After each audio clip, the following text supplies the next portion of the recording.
We talked a little bit this morning about the relationship of these ideas to death, and how shamans claim that they're seeing into a world of souls. I don't know. I find it... The thing which really got me is the presence of these English-speaking entities in the trance. I mean, that I did not expect. From Jung and from Freud, you expect residual memories, but not these entities, these beings. And then the question is, where are they? Who are they? Well, a conservative, the possibilities are fairly limited. They are either dead people, because they are clearly more like people than like animals. They, after all, speak and communicate and have intentionality in a purely intellectual realm. So that means they're like people, but they're not like anybody you've ever seen. So are they dead people? That's one possibility. Or are they extraterrestrials? Well, that's another possibility, but the problem is we've never seen an extraterrestrial. We've got dead people all over the place. We know that they're dead people, but we don't know if anything survives bodily death. Well, then the other source is, are they from the future? Are they future people? We see people now, so we can extrapolate there must be people in the future. They might be different from us. Perhaps they could come back. So those are the fairly uncomfortable and limited choices. They're either an advanced state of humanity, they're the souls of the dead, or they're some kind of extraterrestrial dwellers in a parallel continuum. Well, now, you're supposed to generate hypotheses conservatively. That means that the dead lead by a mile, just by logical deduction. So the strangest hypothesis turns out to be the most likely, that these are the souls of the dead, and it's possible that reincarnation is something where at a certain point in historical time we find out about it. We learn literally the secrets of death. And this would be big news. It would be quite a surprise in the forward thrust of scientific rationalism if what it was going to lead to was opening a communication line to the ancestors. Right. I just wanted to add here about the peyote church because it seems to really fit. And I had questions about initiation because I think that's really missing in a lot of this use of material. I just wanted to share one vision I had in peyote during a ceremony, and that was there was a feeling inside my body that something was going up and down my spine, or something was moving around. And when I closed my eyes, there was a bird flying inside my body. And as I got deeper into it, there was a flock, and then there was a lake, and then there was forests, and then I started crying. It was just very pristine and beautiful. And it got wider and wider in there, and other species that are now extinct started appearing and saying, "Don't worry, we've all gone inside."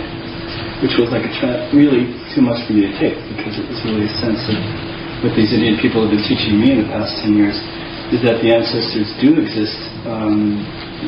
Death is simply, taking off masks, and that they do come and teach, and that they do live inside, and that there is and has been and always will be a way of communicating to the past, our past, so that we have time in this linear way.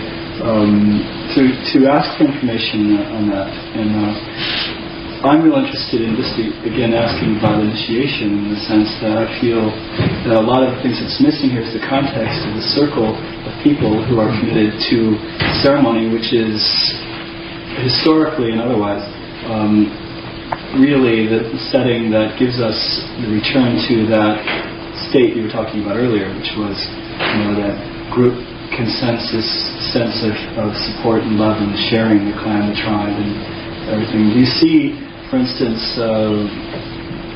use of psychedelics moving in a ceremonial or ritual fashion in a way of creating new ways of coming together as people that heal that circle that's healed? Well, where it's most enduring, I think this is how it ends up being done. People do the work on their own. but then they tend to form into circles. This is how I think the serious psychedelic voyaging gets done, because the circle gives people permission and courage. If we had an unbroken cultural tradition, we would be initiated by master shamans.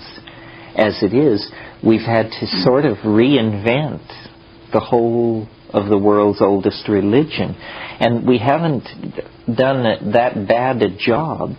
I mean, we shouldn't feel that we have to fault ourselves. The anthropological literature of the world is vast, and if you spend time with it, you will know more about these things on a certain level than most people in a traditional culture. It was very interesting being in the Amazon. You would go with the people and they would show you their plants, and it might come up that you would say, did you know that the Conibo who live 50 miles away from you also use this plant and they call it X? And they would just be astonished. Say, how do you know this? Well, you couldn't explain that you had read it in a Harvard Museum botanical leaflet. But that was how you knew it. You knew it because you'd done your homework. So what they had was tremendous vertical initiation into one culture. But what you can bring to this that is very useful and respected is a tremendous general knowledge about this. Say, well, did you know that in Africa people use the same plant and they do it like this? Or did you know that in Indonesia similar practices are going on? And so we've reconstructed a shamanism. But from then spending time with ayahuasqueros in the Amazon and other kinds of shamans in other places, I really see that it wasn't as formal as we thought. There are rituals and songs and techniques, but the spirit of shamanism is open-minded and open-ended. And these people are really doing this out of curiosity to find out the mythological structures created by any kind of shamanic system are largely for the consumption of the client, not the shaman. The shaman knows that this is all provisional. And what we found with the shamans in the Amazon was great curiosity, great willingness to try out novel concepts, to integrate weird ideas into their own cosmology, electromagnetism, viruses, computers. They loved all these things because they saw them as metaphors that they could integrate into their visions. The flying saucer is a metaphor like this, very strong in the ayahuasca mythology. Liz, did you want to say something? Terence, you said earlier today or yesterday, sometimes, you just so happen to write things down, the domain in which we operate lies within our minds. And I'd like to know how that, I'm always confused about real and not real. All these realities you've been describing, the little elves, et cetera, is that within your mind? And is the English, because that's the language you're most familiar with? Well, I think what I meant when I said the domains in which we operate are all within our minds is that inside culture, it's all whatever we say it is. In other words, other than that it's day and night, nature doesn't say much to us. We pursue our activities all inside a construct of culture that comes out of language. So that's what I meant when I said that it's all within the domain of our minds. I mean, it's all within the human world and potentially affected by the human mind. The problem of real and unreal, which is supposed to be a naive problem, is one I have too. I think that the real world is so strange that it's just almost too freakish to suppose. I quote all the time J.B.S. Haldane, who said, the world is not only stranger than we suppose, it's stranger than we can suppose. This is a tremendous liberation once you grab onto it. It's really true. I mean, how many of you know that it's really true that the world at any moment could come completely and utterly apart? And have you seen that happen? That's really what I'm concerned to communicate, is the provisional nature of reality. It does have a certain momentum, and thank God for it, because, who could stand it if it were always coming unglued? But on the other hand, if you're an edge runner, if you keep poking, there are these things you can do, and then it just springs to pieces. And I don't say it's all lies. It doesn't seem to operate in the domain of truth and lies. It's just that this is all just such a limited slice to what's possible. That was very liberating for me to find out. I remember the first time I smoked DMT, and when I came down, they practically had to hog-tie me. And all I could say was, I can't believe it.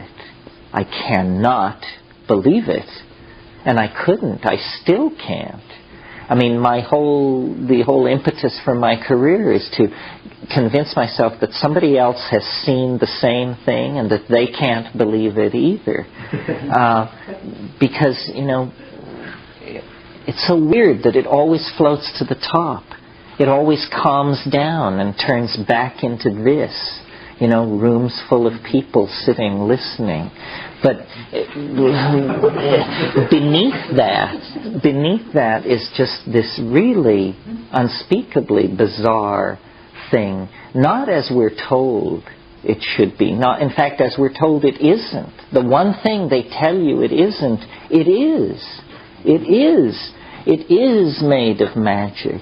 Anything can happen. I mean, to have elves by the thousands pouring into your apartment, how can a rational, what is a person to do with that? Because it's that what happens is that in a single moment, in the privacy of your own reality, it's revealed to you that all of history is a mistake, a delusion, a horrible misunderstanding, but you're given no evidence. Only the conviction that this is so. And then you're set down among your fellows, and they don't know what you're talking about, can't understand why you've become so agitated and addled. And I think this is what we all as psychedelic people live with. And we suspect each other. We can't be sure that anybody has ever really seen the true naked heart of the stone but ourselves. And so then it's this tremendous catalyst to language, to try and build metaphors, to try and get the nod of recognition so that we are satisfied. It's not really stranger than the real world, would you say? It is the real world. I mean, in the so-called real world.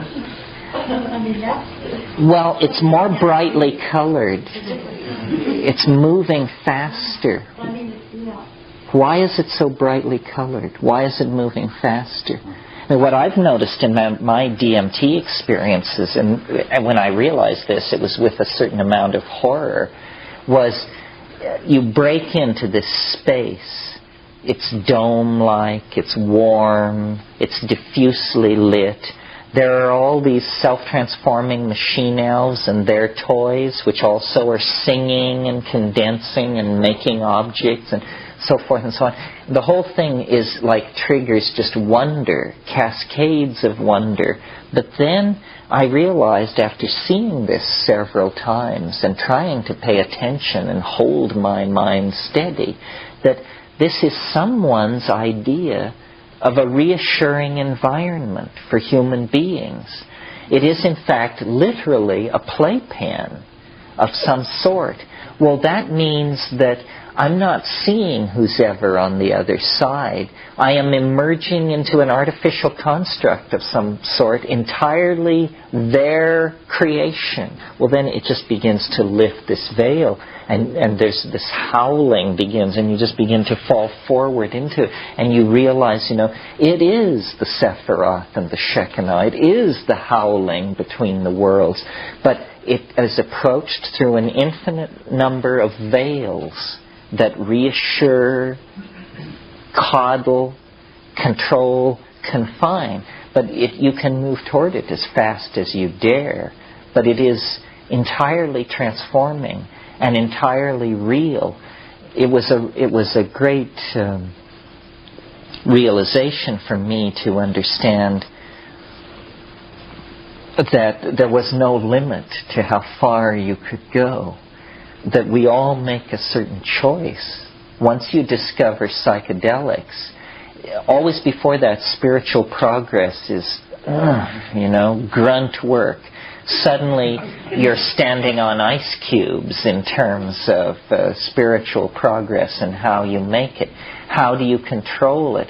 And the answer is most people go a certain distance and then give up, get off, stand there and talk about it.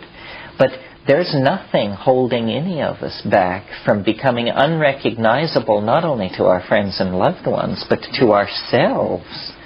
The stories told of the Taoist guy up on Cold Mountain, and he's been up there 25 years, and occasionally people see him, and yes, he's still alive. Well, any one of us could become that person, could march off into a dimension of magical narcissism so alien to the concerns of other people that we would have to go and live up on the crags and in the mist and eat bird nests or whatever they do up there, Well, so then that puts a whole different light on the spiritual quest, because it means that we're holding it back rather than lashing it forward to ever greater exertion. And I think that's the proper attitude, because the depth of spirit is infinite, and in its benevolence towards suffering humanity, it has made itself available in infinite amounts. So then it's for us to somehow come to terms with this. It's like having a living religion. It is having a living religion because it's having an infinite source of gnosis, of understanding, available. Somebody, yes. Wilbur has recently written about meditation as a preview for death. He says that it conditions you to enter the bardo so you won't shy away from the idea and go into it fully. Do you see any role of meditation as a preparation for psychedelics, or would you just talk about meditation and your opinion on it in general? Well, it teaches you to sit still, which is a precondition for psychedelics. I mean, keeping still is one of the hexagrams of the I Ching. People often ask the question you asked, or in slightly different forms. They say, well, isn't there another way to get there? Is it so narrow? Is it so specific to these plants? And, the truth is, I don't know. I'm not an expert. All I know is based on my experience. In my experience, these things can only be approached, and who would want to approach them any other way? I mean, we don't want this to become so generalized that by closing your eyes and ripping off a few Om Tat Sats, you fall into the kind of states I'm talking about. I mean, that would be extremely unwelcome and nearly pathological. I don't understand this problem with how you achieve it. To my mind, obviously you can't do it by yourself. Obviously you can't do it on the natch because it's a meeting with another entity. There has to be an other, and it has to be objectified, even if it's as a plant or a mushroom. So basically how I read these meditation texts is they teach you about psychological phenomena. They teach you what you may see when you close your eyes and sit for days and watch. the thing about meditation in my own experience is that it's just tremendously boring. However, everything you're doing will be very useful to you when you take a psychedelic. Then it works. Then there is this flow of imagery. I am maybe a very lumpen person, but that's all right because a lot of us are lumpen, and I wish to speak for that slice. There may be supreme aesthetes balanced on such razor's edge of metabolic peculiarity that at every moment they are at one with the mystery. But that butters no bread for the rest of us, you know. We're trying to create a kind of democratic consensus here about this stuff. And it seems to me the plants were put there for this purpose, and they achieve it so easily. I mean, I practiced yoga at times in the past and had some amount of success with triggering exotic states. Difficult and time-consuming, and then they always told you that wasn't what it was about anyway, and you were becoming distracted by phenomena. Well, why bridle then at just chowing down on 5 grams of mushrooms with the knowledge that, you know, you'll be fine in 12 hours? So it's really a matter of using the tools. There are all kinds of altered states, weird states, states of sexual abstinence and states of various kinds of agitation and this and that. But what I'm interested in is just this very specific set of phenomena, and I don't really make any claim for it to say, you know, this is the spiritual path. I don't say that. What I say is this is the most interesting thing around. But it's very specific. For instance, I don't like drugs which mess with your mind in the sense of that distort your value assessing ability. The drug which comes to mind is ketamine. Ketamine is an extremely powerful synthetic drug that creates an experience which, if you haven't had ketamine, you don't know what this experience is. It's that specific to it. But, hell, the house could burn down around you and it would arrive as an unconfirmable rumor on the dark side of your metaphysical imagination with this stuff. I mean, you would never lift a hair. It would never enter your mind that there was a problem. Datura is like this too. Datura severely distorts reality. The day I knew that my experiments with Datura had come to an end was one day in Nepal. I was talking to a friend of mine in the market about his Datura experiments and how much he'd been taking recently. And in the course of the conversation, it came out that he thought we were in his apartment. And I at this portion that there had been severe degradation of core information processing, and that, you know, we had to get back on the wagon or we weren't going to get out of there.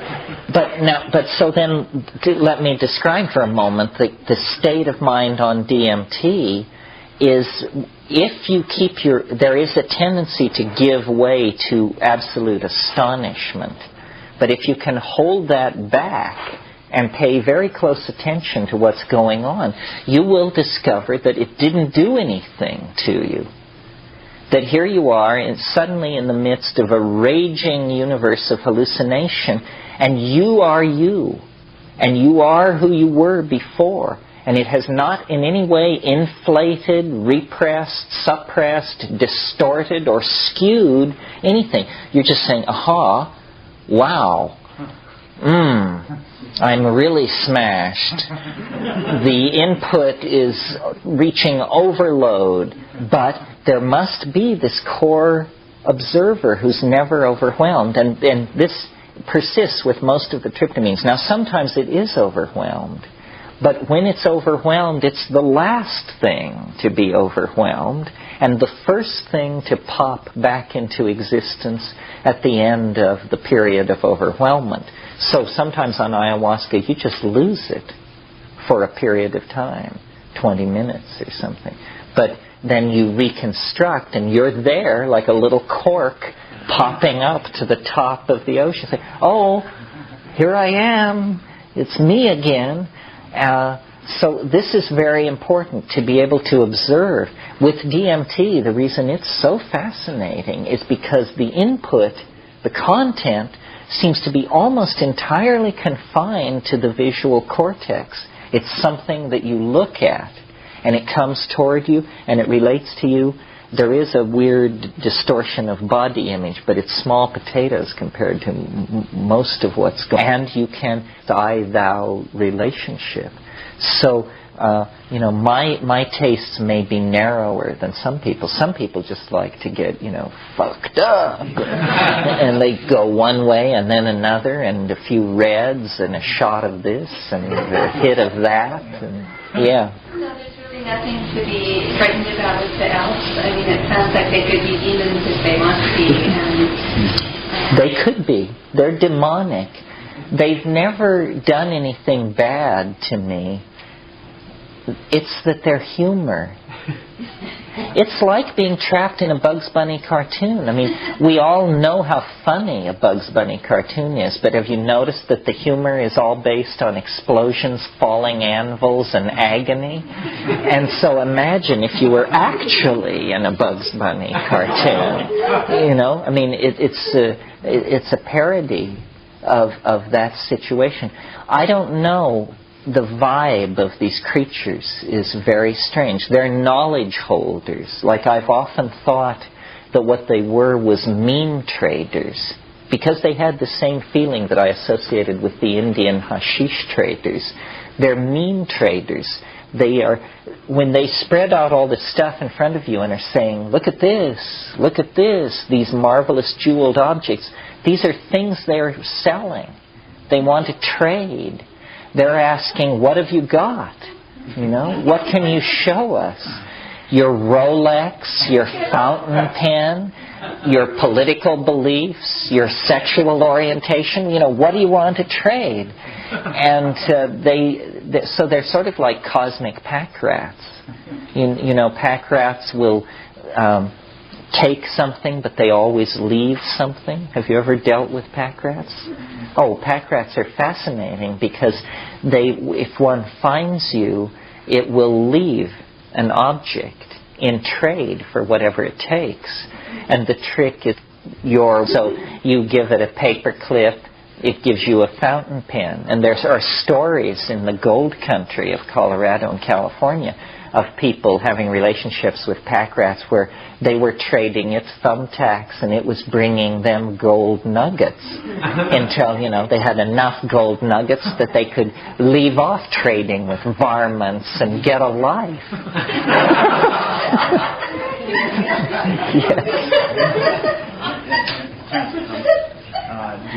From your experience of other cultures that use psychedelics and have used them, do they always make people kinder and gentler?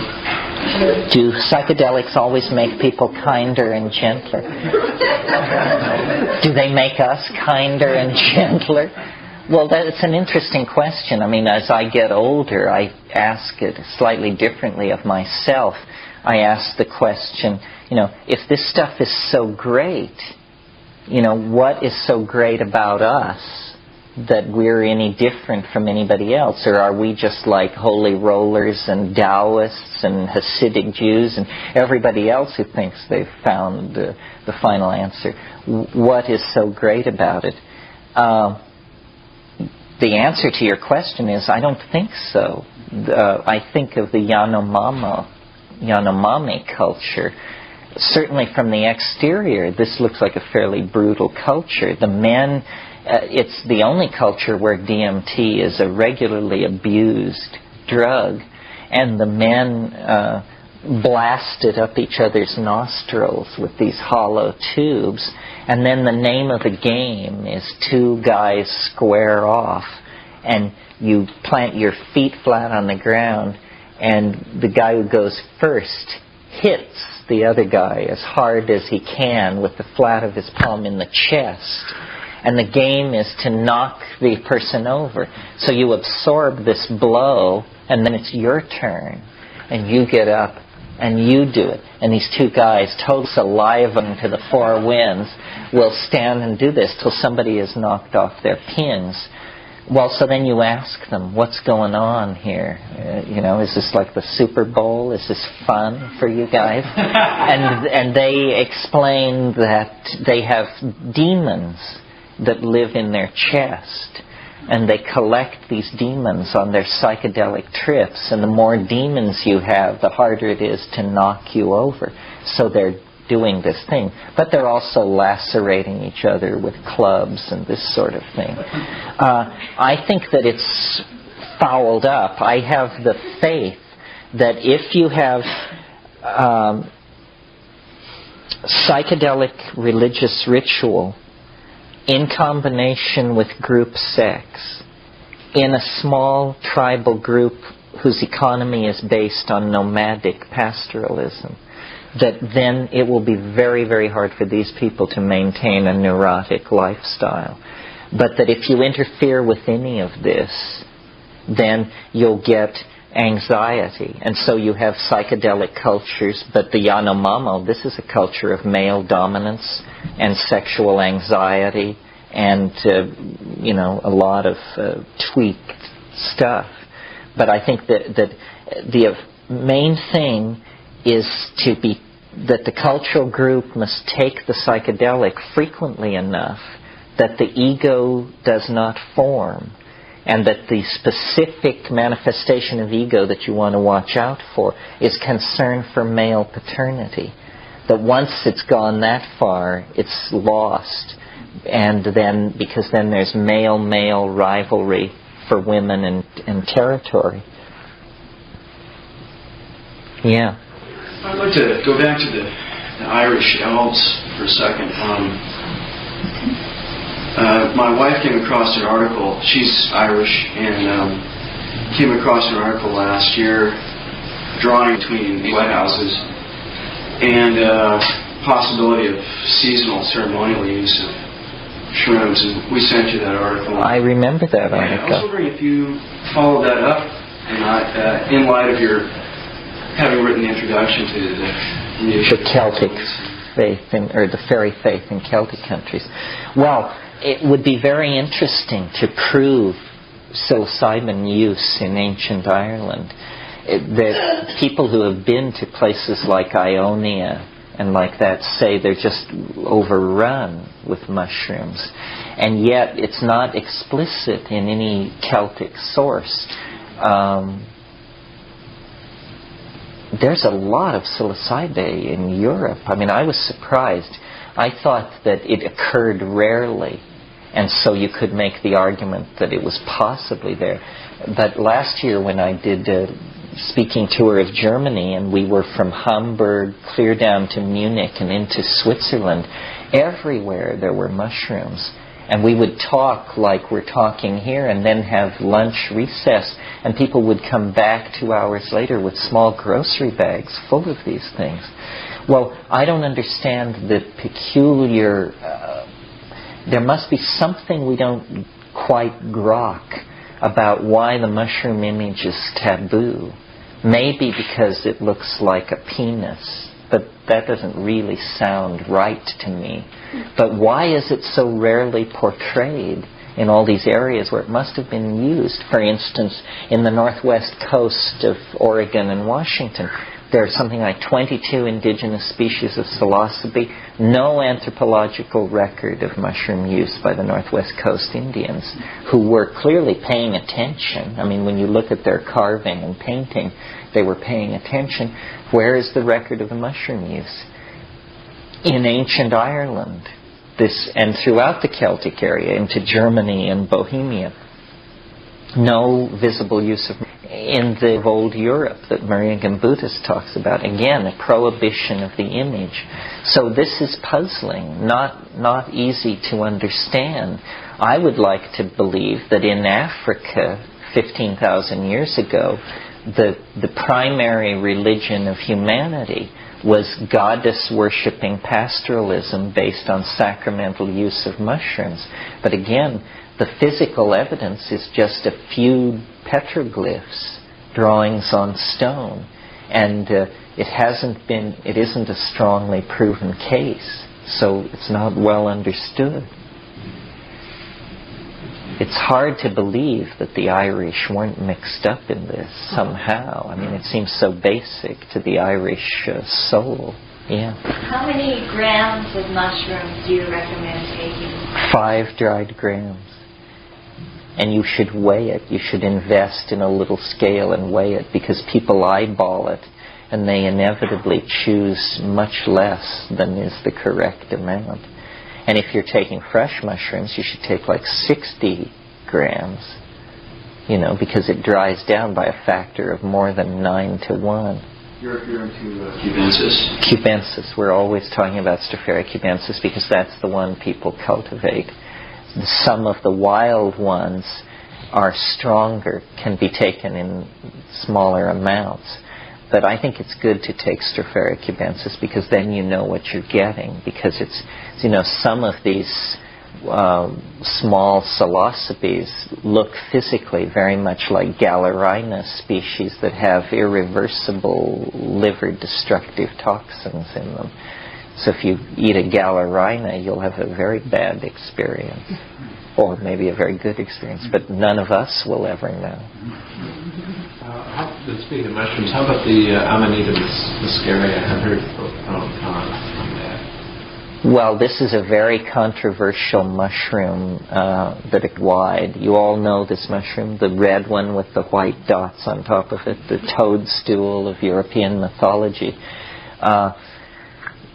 It's used in Siberia and places like that as an intoxicant, and Gordon Wasson thought that it was the basis of soma, but it now looks like it probably isn't the basis of soma, and that it's very variable, seasonally variable, geographically variable, genetically variable. So you never know what you're going to get. It's very hard to obtain a reliable, desirable intoxication from that mushroom. It's another one of these. There are a lot of these things that are sickening and distorting, and that after you've gone through a night with them, you feel reborn because you're so damn glad you lived through it. But they're not really psychedelic, Any other questions? I said something before about this idea about the dead ancestors.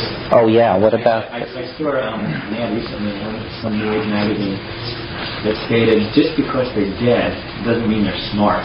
And that's an IQ test that you can give. An IQ test to your ancestors? To the entity that's been channeled. Well, that's great. We've needed that for a long time. Just the simple test for grammatical correctness would eliminate. The other thing I was going to say was that I had some experience with ketamine, and I did not find it at all distorting my central observer self, the way you talked about Datura. And I think at the height of a DMT trip, you wouldn't be able to do much with the fire in the house either. I mean, when you take a psychedelic that powerful, ketamine or DMT, you make sure you put yourself in a situation where you don't have to worry about physical surroundings. True. Whatsoever. But the thing that I noticed about ketamine is the first thing that happens is you stop worrying. The very first thing. Before there's any manifestation of any symptom whatsoever, you kind of, what the hell? And that's the beginning, but it's all that you're not paying attention like you should. The first couple of times I did it, I was profoundly scared that I was dying. Well, I think it also depends on the dose. How much did you do? 50 milligrams to 100 milligrams. Yeah, well, see, I didn't do it that many times, and each time I did it quite a bit. And it was reality obliterating for sure. I've noticed that people who get into ketamine tend to dose downward rather than upward, tend to settle in somewhere around 50. And this is probably, I shouldn't even be speaking about it because I don't know what 50 is like. I know what 150 is like. It's like if you can bring anything back. With the DMT, the main thing is, at first you think, my God, how could anyone ever retain or remember any of this? But it's really that you have to learn to control your own astonishment. That it's like having a heart attack of wonder. And after you've had the experience 3 or 4 times, you just learn to be cool. You say, I'm not going to give way to a bunch of exclamations about how amazing this is. And they tell you to do that. They say, don't start raving about how amazing it is. Pay attention to what we're doing. We know that you're blown out. We know that you're amazed. Yes, yes. Now, pay attention to this. And then they try to convey this linguistic thing, this visible language. And I don't understand, what this is all about. Has this always been what they've tried to convey? Is the message always the same? Is there a new urgency about visible language? Or is it, how much of the message is already present in me? Is it a message tailored for me? Like this question of whether or not these things are... Then you get into questions like, what ancestors are they?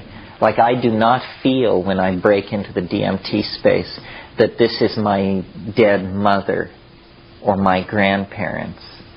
I feel that it's more, that it's just sort of local spirits. Grandma, you became a self-transforming machine. Yes, who would have thought? A little white-haired old lady. And then sometimes I think that the reason it's so hair-raising is because the chief soul in this weird place is actually your soul. And that the hair-raising aspect is, it's not just any dead person or a dead relative, it's you dead. And that's the one thing that causes the whole thing to shimmy and fall apart and go into a tailspin of cognitive dissonance. When you realize that the entity you're dealing with is yourself beyond the grave, then you just flood out in the amazement, wonder, horror, and disbelief department and lose the focus and come down. Back here. A little checking for that's so that everyone's there's different ways to different person. Yes. I'm a very small people. Who 5 seems like a lot. Well, 5 grams is what I think would destroy most of the resistances of a 145-pound person. A person who weighed 90 pounds could take far less. But a person who weighed 90 pounds who took 5 grams should be in no physical danger. You can play with it. But at higher doses, it gets stranger and stranger and stranger and stranger. I mean, anything above 8, you're definitely a pioneer as far as I'm concerned. But it's a good point. If you weigh 90 pounds, you maybe don't want to chow down on 5 grams to go.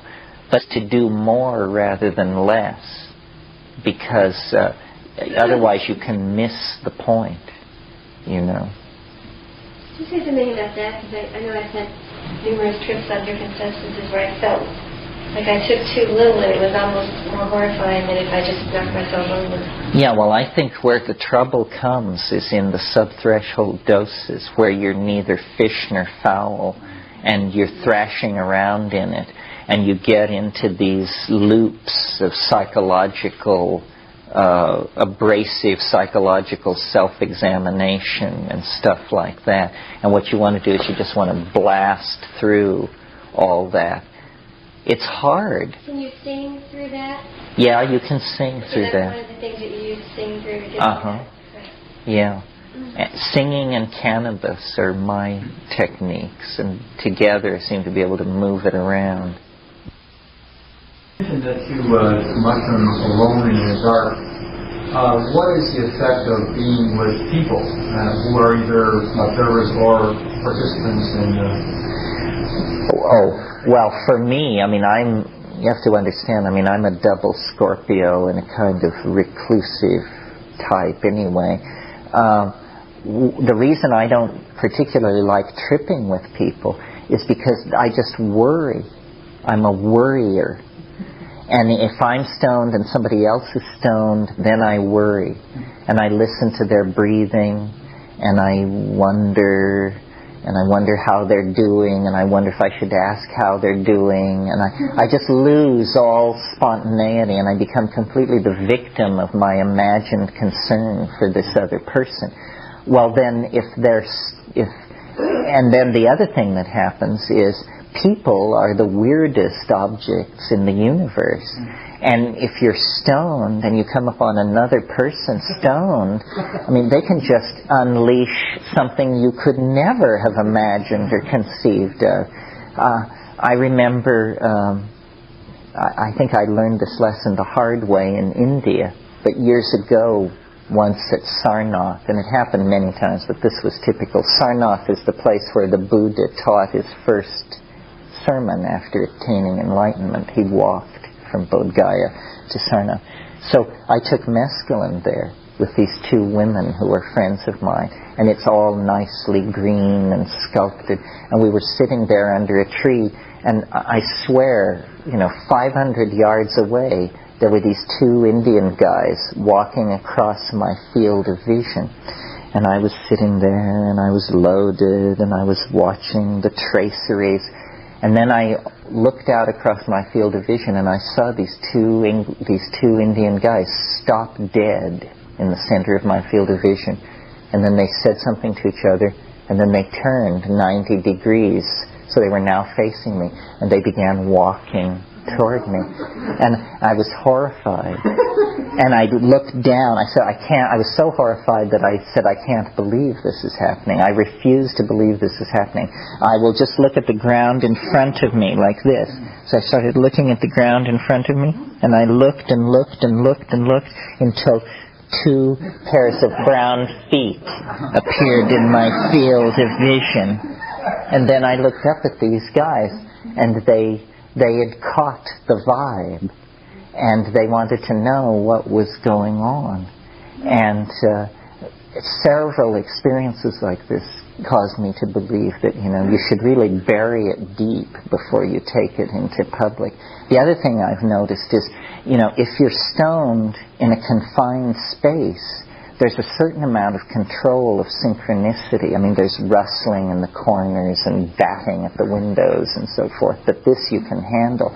But if you take it out into public, God, it's just absolutely uncontrollable. I mean, you could be struck by a meteorite. You could be abducted by extraterrestrials. A safe could fall on you. Anything could happen because the statistical disruption of ordinary probability is so great. What did I say? Oh, I remember what I said. I looked up and I said, I cannot be interrogated. It was good, but it didn't work. Say, how long have you been in this place? You're coming from which place?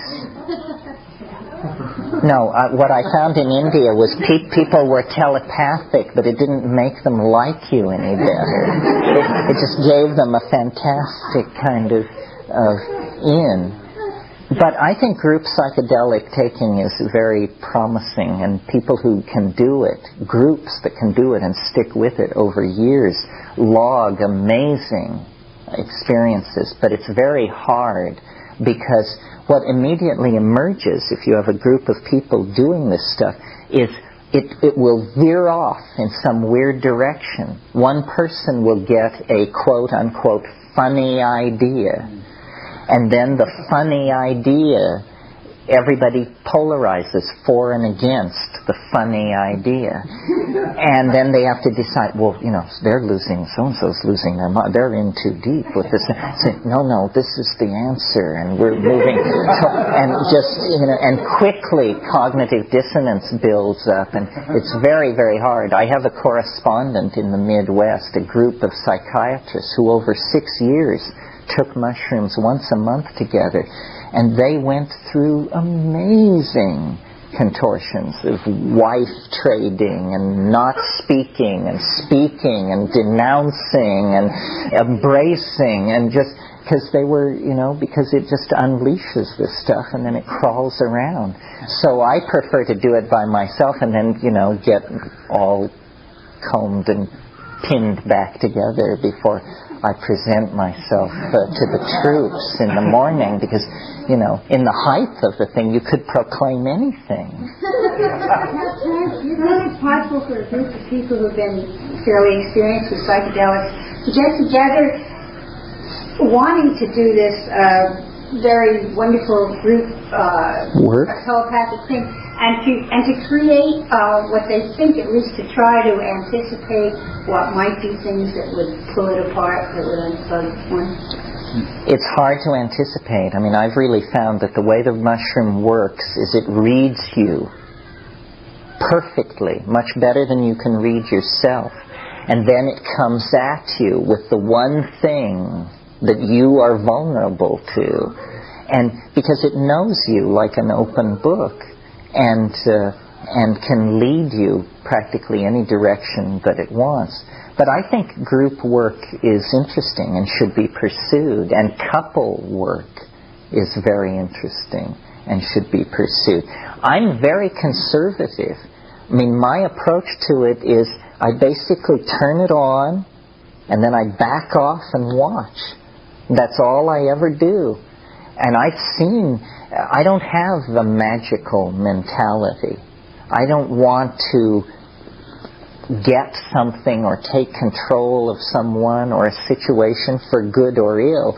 But people who do make great progress in all of these areas, I mean, people who want to design electronic circuits or play Bach on the piano. But I don't do anything. I'm interested kind of in the essence of the thing, what it is, the ding an sich, the thing in itself. And that's why I don't listen to music. This horrifies some people. So you don't listen to music? No, I mean, I have listened to music. I know what it does to music. It makes it the best thing in the world. But without music, it also can do that. And so I sit in silent darkness, and I maintain that's where, the essence of the thing is. Then it's not colored by sound or light or expectation. I'm trying to see beyond the mask, see what this thing is in itself, for itself. Anybody else? Anything else? How about food? You mean in terms of in the proximity to the trip? A lot of people like to fast. I don't particularly say you should fast. I just say you should have an empty stomach. 5 hours without eating is good. You should just be cleaned out. Bring a certain amount of attention and respect to it, and it's very, very kind to beginners.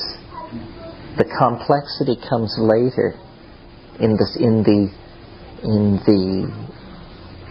unfolding of the kinks of the personality.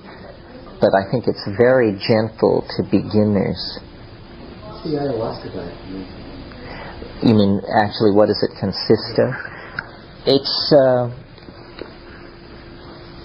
no sugar, no alcohol, no salt, sexual abstinence. It's basically a diet of manioc and certain fish, and I don't think many greens. Is that it, Ken? Bananas, plantinos. It's probably analyzed nutritionally. It's probably a serotonin-loaded diet because of the large amount of plantinos in it. But it's a bland diet. It's just setting you up to be sensitive, I think, to the uptake of the alkaloids. That's an MAO inhibiting. Yes, ayahuasca works through inhibition of MAO. Good point. You see, normally DMT would be destroyed in the gut, but if you inhibit monoamine oxidase somehow, then it passes through the gut and is absorbed and passes into the blood. This was not known by Western pharmacology until the mid-1950s, but it's always been known in the Amazon. So the strategy, you see what ayahuasca is really is a slow release DMT trip where you take a plant that contains DMT and you combine it with an MAO inhibitor, and then when you take these together, the DMT slowly releases and you get the equivalent of a DMT flash but stretched out over about an hour and a half. And so you can watch it more carefully. And some people say, that I overstress the visual side of things, that all kinds of things go on psychedelic drugs. Insights, conceptual breakthroughs, weird distortions of body image and this sort of thing. And this is all true, but to my mind the visual thing is the most striking because it is so other. It is so highly organized, so demonstrably the product of intelligence. I mean, it's not a feeling, some weird feeling, nausea or subthreshold poisoning or all of these things. These are feelings, but it's simply the release of understanding and somehow visually processed understanding. Ken. In addition to the other three possibilities, the souls of the dead and extraterrestrial, would you entertain the idea that what we're saying might be simply constructs from the subconscious? Yes, well, that's the other possibility. Carl Jung had this wonderful phrase in talking about elves and fairies, and he said, autonomous psychic components escape from the ego's control and present themselves as independent beings. Well, that's just a description of a pretty twisted around state of mind. It's the idea, that you see the self in the mirror, and then you bring the mirror down and shatter it, and suddenly there are hundreds of selves. Each fragment of the mirror reflects a self. This would be a conservative theory of what these things are, except that they don't look very much like the self. The shock in DMT is, if this is myself, then I don't know who I am. But yeah, one thing I've thought of in an effort to explain it is that they are fractally parts of the personality. That an elf is, you put 10 elves together and you have a personality, or something like that. And so these elves are literally autonomous psychic components that have broken free from the control of the ego. We say we've fallen to pieces, always talking about the psychedelic as a boundary dissolver. Well, maybe what happens when you smoke DMT is the boundary dissolves so quickly that you can say of the situation, that's me all over, because you're literally bouncing off the walls and visible to yourself. The illusion that you are stitched together within a body has been shattered, and your several or multiple personality components are jumping around the room. I think the most extreme case of that I ever saw was once I used to smoke. I don't recommend this, but in my vanished youth I used to smoke DMT, and I smoked the DMT, and it was wild. It went on for a long, long time and was very intense anyway. And suddenly, right in the middle of this trip, this woman came back from Easter vacation, came charging up onto the front porch of this house and threw open the front door and ran into my bedroom door and started beating on my door furiously. Well, being a double Scorpio and secretive anyway, I just was like, had a heart attack. And I jumped off the bed, right out of this DMT flash. I jumped out and I landed on my feet in the middle of this room, and something about moving so suddenly had like shattered the distinction between the two continua, and I carried it all into the room with me. And so the room was then filled with elves, and they were hanging off my arms and spinning me around. And there was this geometric object in the room that was spinning and clicking, and every time it would click, it would hurl a plastic chit across the room that had a letter in an alien language written on it. And these elves were screaming and bouncing off the walls. This machine was spinning in the air. These chits were ricocheting off the walls. And I was trying to deal with Rosemary in the middle of this. And, it was a too muchness. It was a case of seeing too deeply into it. And you have, too many of those stacked up, and then you become reluctant. And this is why I'm very cautious with it. The notion of having enough chutzpah or will or something to want to try and use this stuff, I can hardly imagine using it. I mean, every time I encounter it, my wish is to not be destroyed by it. And the idea of using it for anything just seems like blasphemy, And probably is blasphemy. It's probably a good way to get cut down to size. Yeah. And last night you were talking about how certain times harken back to other times. Right. To this formula. And in the beginning of this weekend, you were talking about the archaic revival. We're going towards or through. And I thought you were talking about going back to the time of that city in Turkey, that 30,000 years. Chatalhuyuk.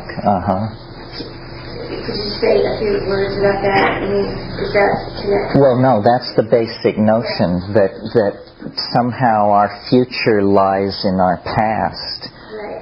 And shamanism, well, the particular past that I wanted to concentrate on was this period of time after the melting of the last glacier 20,000 years ago, and for the 10,000 years following that, when there were pastoral populations in Africa and leaving Africa that had ecological balance and this shamanic doorway to nature. See, at every, the computer isn't here, but at every glaciation, human populations were bottled up in Africa during the time when the ice pack was thick. Nobody was getting out. But only the last time was pastoralism developed in the intervening period. So it was 20,000 years ago. Those people leaving Africa were herders of domesticated cattle, and all previous radiations out of Africa had been hunter-gatherers. But the Minoan civilization is much more recent. Yeah, the Minoan civilization, Çatalhöyük ended in 6500 BC. But what's interesting is this is when you get the earliest Minoan settlements. And they carry the pottery motifs and building styles of central Anatolia to Crete. So it appears that what happened was Çatalhöyük was like the last outpost of this goddess culture, and when these wheeled chariot Indo-European folks came down, the survivors of that actually went to Crete, and Crete became this weird institutionalized backwater where literally for 3 millennia the fossilized social forms of the previous matrilineal society were kept intact, while on Asia Minor, on the mainland, it all became about kingship, male lines of descent, and all that. It wasn't actually until that turning point at the top of the wave in 980 BC that the last vestiges of this goddess culture were crushed in Crete. And even then, you see the strain of deep psychedelic mysticism that enters Greek religion is all imported from Crete. The northern Thracian strain in Greek religion is rational and airy and oriented toward physical space, but out of Crete came rites 3, 4, 5,000 years old. And it was always said, even up until classical times, that the rites that were celebrated in secret at Eleusis were celebrated openly at Heracleion and at Gnosis. So that's the connection. My fantasy about all this is, you see, Çatalhöyük represents such an advanced civilization over anything else existing that, and it can be traced back 1,000 years to Jericho. The people who built Jericho built a round tower there that was the absolute glory of the engineering world of 8,000 BC. And it was a grain storage tower. But then these Jericho people, it's hard to trace where they came from. What I think happened is that when you look at the stratigraphy of the Nile Valley, you discover that actually there weren't people in the Nile Valley much before 10,500 BC. Then suddenly these people appear who are called Natufian, and they build under the overhanging lips of cliffs and have a certain style of fetal burial in a honey pot and certain other characteristics, Natufians, and they appear out of nowhere. Well, anybody who's studied them has wanted to connect them to the culture of old Europe that Maria Gimbutas talks about, simply based on the fact that they were so culturally advanced that the bias of all these scholars is to say, well, they must have come from the Balkans. But when you look at them as a cultural horizon, you see, to my mind, that they are unmistakably African. And that when you go to the Tesseli Plateau in southern Algeria, you find the same style of building, of living under the lips of caves, and this same coarse-grained black pottery called Sudanese ware. The pottery, the animal motifs, the fixation on the vulture, the jackal, and the cow, these are all African animals that occur at Chatal, seems to suggest that there was actually a sweep of African civilization and out of Africa into the Middle East around 10,000 BC. And these people built Jericho 1,000 years after that and settled southern Anatolia 1,000 years after that. Well, this is... what this suggests, then, is that you could go out to the Tesseli Plateau with sufficient resources and conduct an archaeological survey, and the ultimate payoff in this fantasy is that you would unearth the archaeological equivalent of Eden. In other words, you would discover the Ur spot from which the Chatal civilization came, the site of this mushroom-using goddess cattle civilization. And when you read the accounts of the Tesseli Plateau, there's every reason to think that this strategy would work. It's a windswept sandstone escarpment. And Henri Flotte, who did the preliminary exploration out there, said that in these arroyos where the sand has been cleared away by the wind, there would be Neolithic stone chippings and detritus, sometimes up to 0.5 meter thick, indicating, thousands and thousands of years of continuous habitation when this was all green. There is an enormous unexcavated tell out there that has never been dated, but is just carried on the archaeological surveys as presumed pre-Islamic. It's enormous. So digging out there might be a very useful thing to do. It's from that area that we get these 9,000-year-old images of shamans with mushrooms sprouting out of their bodies, shamans carrying mushrooms over their heads and running in long chains with strange geometric motifs trailing along beside them.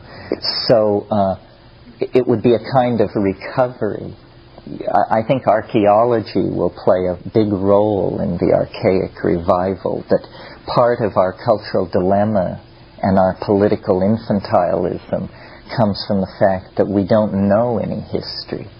So we're easily led, and we don't even really understand the history of the 20th century. I mean, you ask somebody who Joseph Goebbels was, and they think he served in the Nixon cabinet. I mean, and so hardly to speak of who was Suleiman the Magnificent and just exactly what was Frederick Barbarossa's role in European history and so forth and so on. But recovering this is like waking up, gaining control. And I said yesterday, it's only been 1,500 generations of people that have walked us into this dilemma. But the archaic revival is a huge paradigm shift. You can imagine, remember the example I gave about the shift from the Renaissance, or from the medieval to the Renaissance, which really was a giving up of the universal power of the church, the philosophical certitude of giving your allegiance to the Holy Father in Rome, and setting out into, the pure existential universe. I mean, Marcello Ficino said man is to be the measure of all things. Well, this sounds like old hat in 1990, but in 1480, this was such a dizzying notion that it can hardly be imagined. Giordano Bruno went to the stake, was burned at the stake for insisting that the universe was infinite in all directions. He said, no, the stars and planets go on to infinity. And they just said, this is off the wall. Only a demon could inspire a thought like this. But the transition that we're asked to make, that was a transition, you see, from the certitude of dogma to secular existentialism. The transition that we're being asked to make is somewhat similar, but to my mind, deeper, more challenging, more profound. It's the shift from scientific certitude to a complete embracing of non-closure, to actually begin. It's a kind of maturity. What we're being asked to do is to grow up and realize that, there ain't no free lunch. There aren't always happy endings. Not every story ends with the German Shepherd running in and licking Grandpa's face and everybody laughing, and so forth and so on. Hard truths. And this lack of closure thing, I feel it in myself. And I assume, that ontogeny recapitulates and so forth. So that, the struggle to become a real human being is the struggle to give up having it actually make any sense, ultimately. Where I think it was, of all people, Robert Frost who said, the secret of a happy life is learning to enjoy people you don't approve of. Well,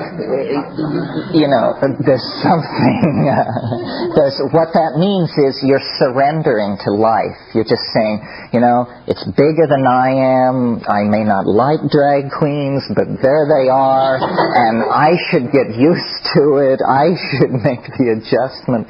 This kind of thing. In other words, recognizing the complexity of the situation. And science has been like a centuries-long bender to exorcise precisely this kind of uncertainty from life.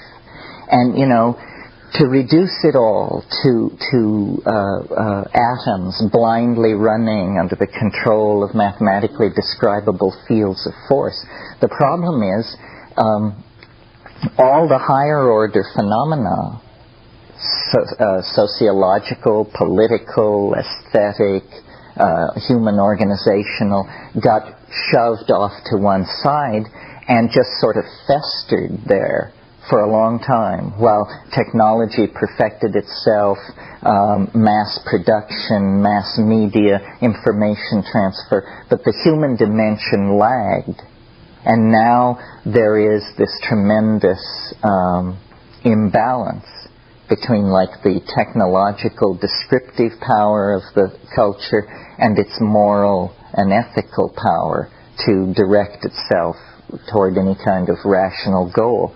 Well, when this happens in a society, or even in a personality, you can sort of make a Jungian model of this, you get what's called compensatory phenomena, or at least that's what it used to be called, means eruptions of material from the unconscious that is organized and constellated like a message, like an attention-claiming thing. In a person, in a personality, it ruptures as a symptom. It may be an attention-getting symptom to then bring other people into the caregiving loop or something like that. In a society like our own, a scientific society, it takes the form of the irrational appearing in strange forms.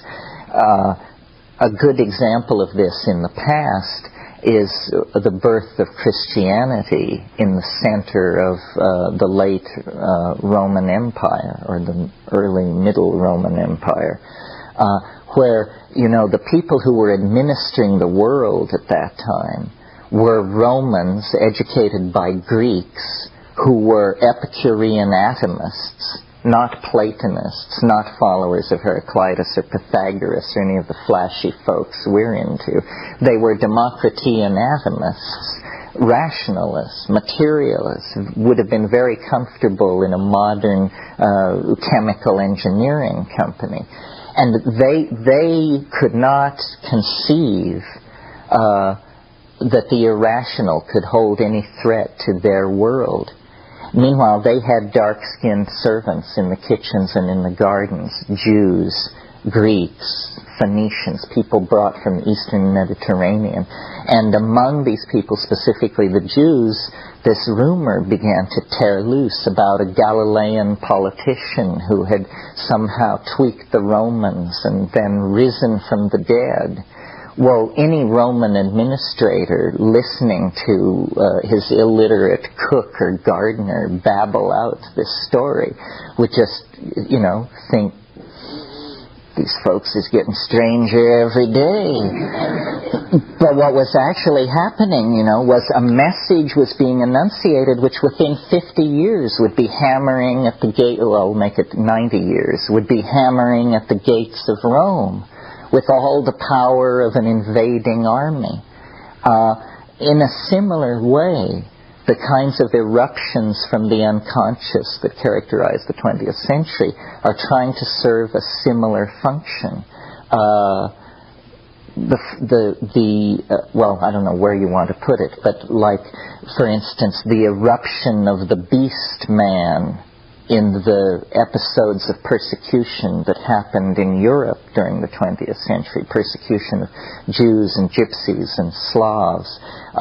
This, was tremendously shocking to the sensibilities of so-called civilized people, because people said, my God, we thought that ended with Frederick Barbarossa, or we thought that ended with Nero. How can 20th century people, the neatly clipped and manicured cities of prosperous intellectual Germany, how could it spawn a thing like this?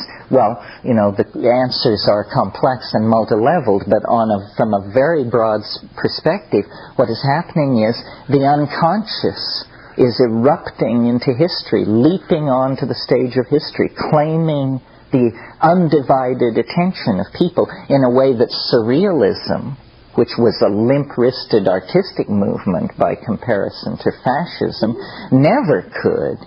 Similarly, you get that under control. The beast is supposedly suppressed by making, notice, a pact with a greater beast, that a demon can be summoned from the heart of matter with the purpose of wasting the cities of Germany, but then it arrives too late for that, but then it's good for the Japanese. So it's this opera about how evil begets greater evil and people are reaching for ever greater weapons, then the intrusion of the atomic bomb into history sort of halts that cycle. Everyone stands back and goes for a middle-class existence, and suddenly the skies of the planet are filled with the craft of meddling extraterrestrials who are obligingly dying in the desert and turning up on blocks of ice for Eisenhower to inspect, and all, this whole crazy story. Well, clearly what this is, the unconscious will not go away in the 20th century. Now the wheat fields of England lay down in hieroglyphic patterns to try and shake awake the dreaming primates.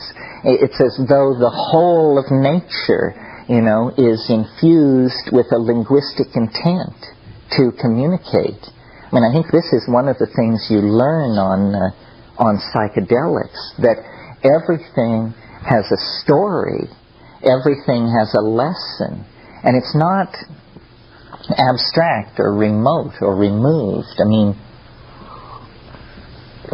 to the degree that you can hold your ego aside, nature can teach you almost anything you want to know.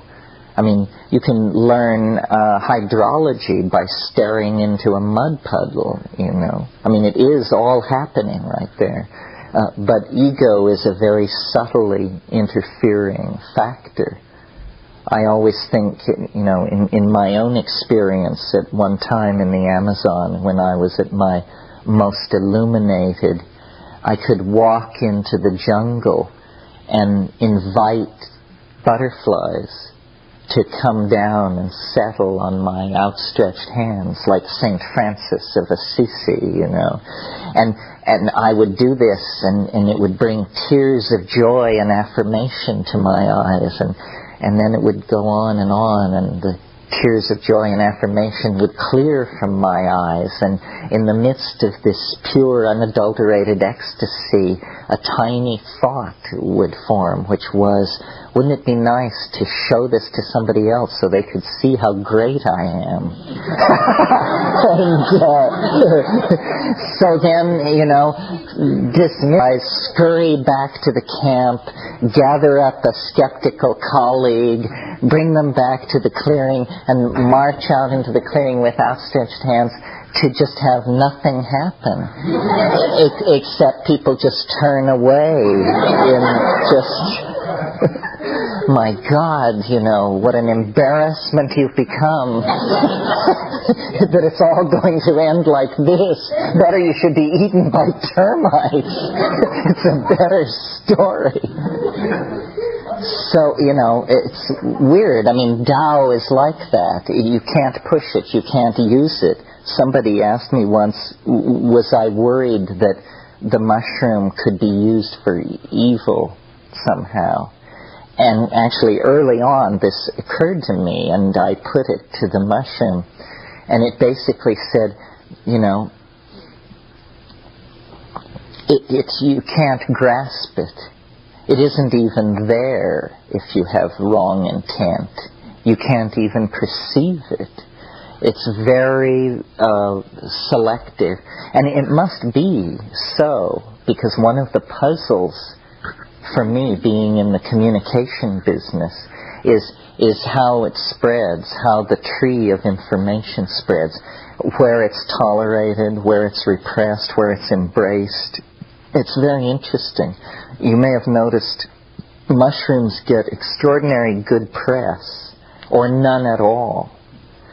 Even in the height of drug war hysteria, the image of mushrooms is largely neutral, unformed in any direction, otherwise viewed as rather comical, harmless, humorous.